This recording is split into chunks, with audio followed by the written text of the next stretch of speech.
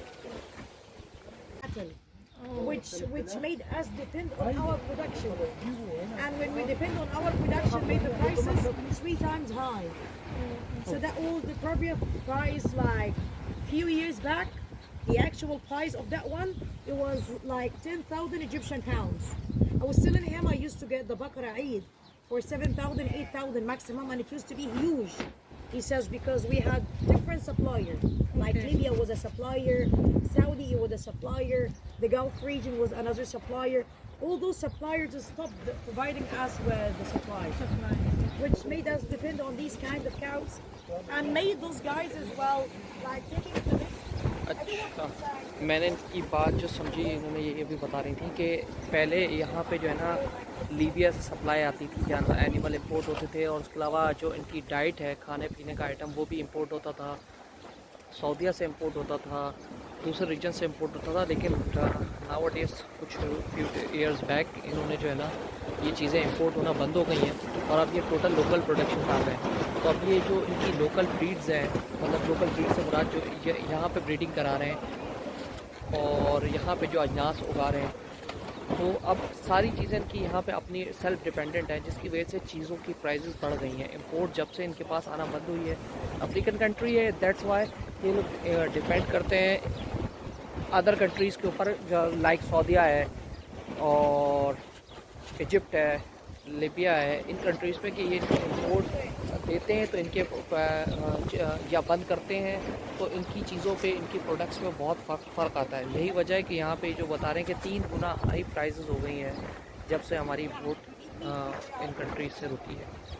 अच्छा, एक चीज़ जो बड़ी काफ़ी चीज़ है वो ये है कि आप यहाँ पे शेड्स देख रहे हैं, छपरे, इनके लोकल शेड्स, छपरे जो गाँव में बने हुए हैं, देखें तो इन्होंने नेट की जाली डाली हुई है और उसको ऊपर ये खजूर के दरख्तों के तने और वो दूसरे वो डाल के बनाया हुआ है।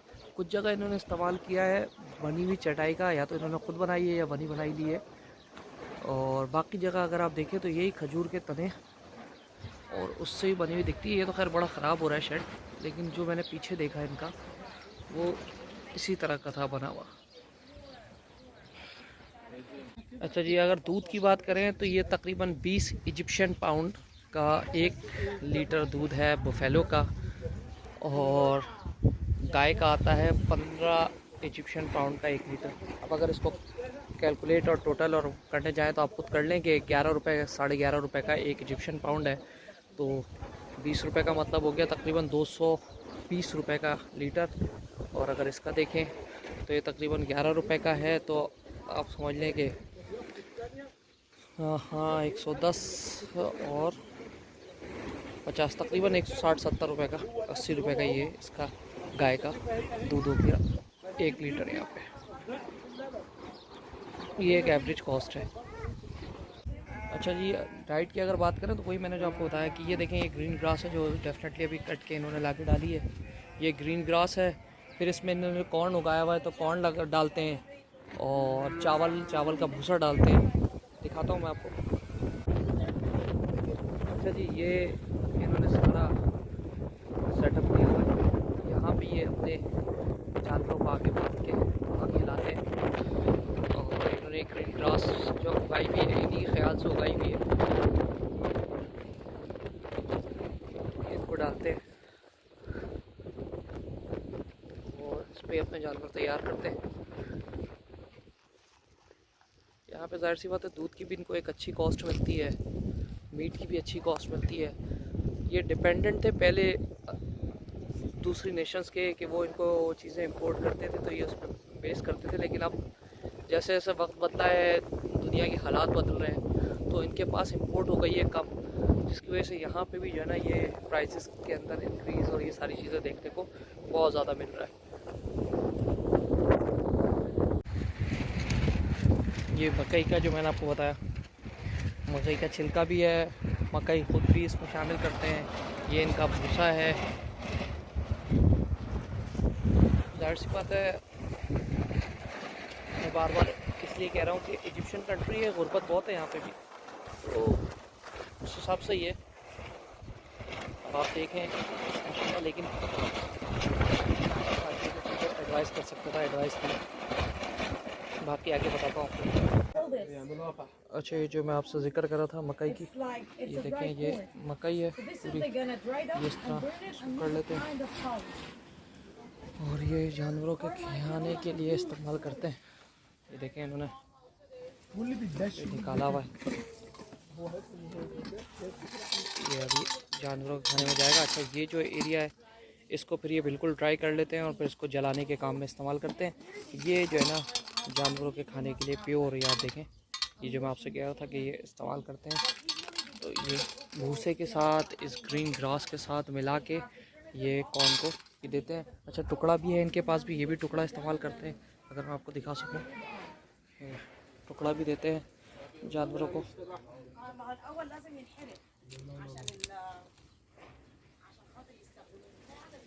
The little cows and buffalo. अच्छा, ये अगर आप देख रहे हो, ये इन्होंने कॉर्न को पीस के, वही जो जिस तरह हम बनाते हैं, इन्होंने आटा बना लिया है और ये जो छोटे बछड़े और बछियाँ हैं उनको खिलाने के लिए ये इस्तेमाल करते हैं।